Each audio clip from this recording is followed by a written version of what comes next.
Hi, I'm Aubrie, and I'd like to read you one of my favorite stories, Clever Minka.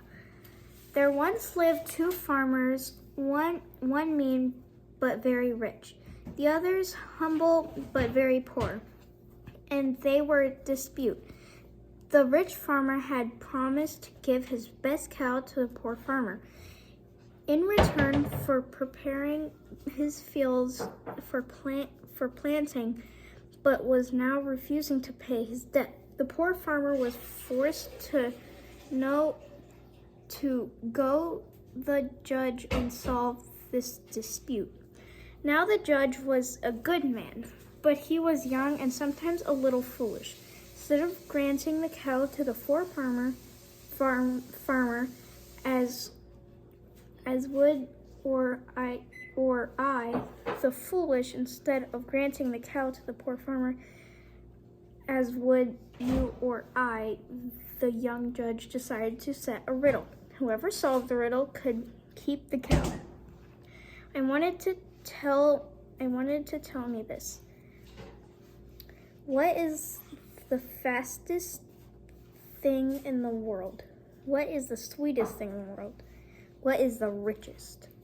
And with that, dismissed the farmers until the following day. The rich farmer went back to his wife, shaking his head. How on earth was he supposed to come up with the right answers? But his wife laughed and said, "It's easy. I know the answers. The cow will be yours." Then she said her answers. Our horse is the fastest thing in the world, for when have we ever been overtaken on the roads? The sweetest thing in the world, surely our own honey. Did you ever taste anything so fine? The richest thing in the world is certainly our treasure chest. We have been saving gold and gems for 40 years, and no one can have more. There's a picture.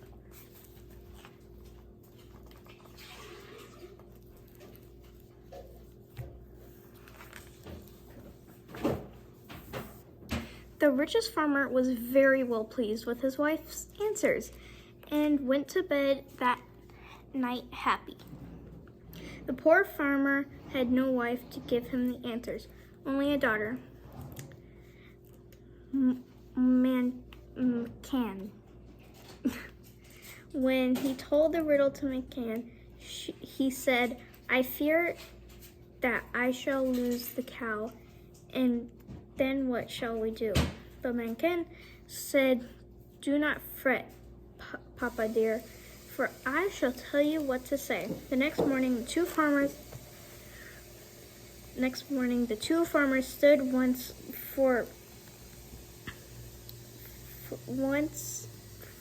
The rich farmer puffed his chest and bragged about the swiftness of his horse, the sweetness of his beehives, and the wealth in his treasure chest. The judge thought sometimes foolish was not impressed, but simply frowned at the rich farmer.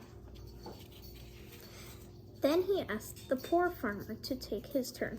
Nervously, the poor farmer stepped forward and said, "The fastest thing in the world is thought, and thought can move swifter than the speed of light.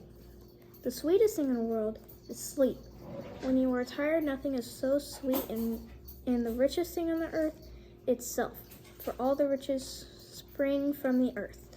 "Excellent," cried the judge, impressed. "The cow is yours. But tell me, poor farmer, thought you'd repeat them well with those lips. Did those answers originally spring?"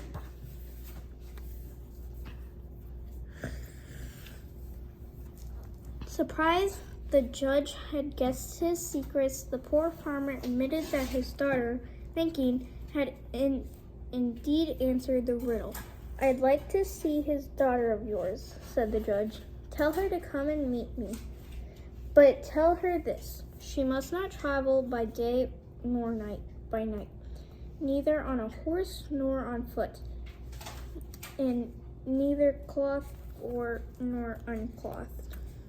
When the farmer delivered the message to Megan, she did not look puzzled, but only smiled. Earlier the next day, at the crack of dawn, and night had left the sky, not yet arrived, she set out for the judge's house, draped along only on the fishing net to cover mostly, and perched on the back of an old goat. As she reached his doorbell, she called out, "Here I am," thought. "I have not traveled by day nor by night, neither on a horse nor foot, and I am neither closed or unclosed." The judge looked from his window, saw it was quite right, and then he chuckled. She can solve his riddles so easily. Then he asked her to be his wife. "But mind, my dear Munkin, never use your cleverness or interference with my work," he cautioned, "or I will return you to your father's house." So Munkin and the judge were married to Munkin, so didn't interfere until one day there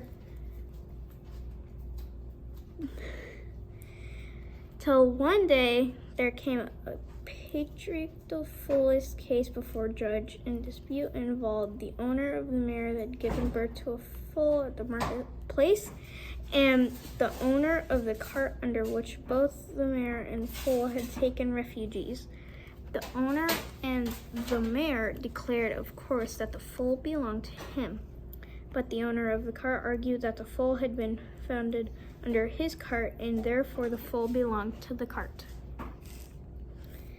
The judge, who was not paying attention, decided the cart owner was in right. When Megan heard the story, she quickly went to the owner of the mare and whispered a plan on his ears, but begging him to keep her involvement in a secret. That afternoon, he put Megan's plan into action. He strung a fish net across a dusty outside the judge's courtroom, then stood hauling it and then throwing it out the net until he had the judge's attention. "What on earth are you doing?" asked the judge. "I'm fishing, of course," replied the man. "Dear sir, have you much of a chance of catching a fish on a dusty road as you finding birds at the bottom of the sea?" said judge. "Really?" replied the man. "I thought my chances were high as a cart giving birth to a foal."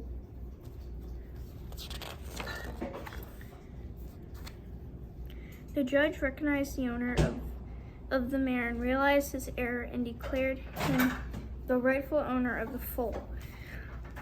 But the judge did not deceive. He detected his wife handed in this, and so he went to her immediately. Mukund warned you, if you use your cleverness to interfere with my work, I would send you back with your father. And though I love you dearly, I must keep my word. But you shall not accuse me of saying this, so you may take me with you. The only one thing you value most in the house. "Very well," said Mukund.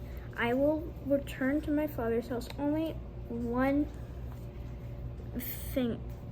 thing I value. But first, I beg you to let us eat supper together one last time." So judge agreed, and so looking for it. Accompanied for the finest wine one of her husbands liked the best. The supper was delicious, and more the judge ate, The more he drank, and the more he drank, the sleepier he felt until he finally fell into a deep sleep. Before he could stir, Margaret bade a servant carry her husband to the waiting wagon, and then drove them to the poor cottage her father, where the judge found himself the next morning. "Why am I here?" the judge gasped in surprise. "Why am I not in my own bed?" "Why, husband," replied Margaret, "you told me that I could take with me one thing I valued the most in the household, so you are here." The judge could only smile. He wasn't the first time Margaret had got the better of him, and it wouldn't be the last. From that day on, he always asked Margaret advice where a new case came before him, and never tried to send her away again.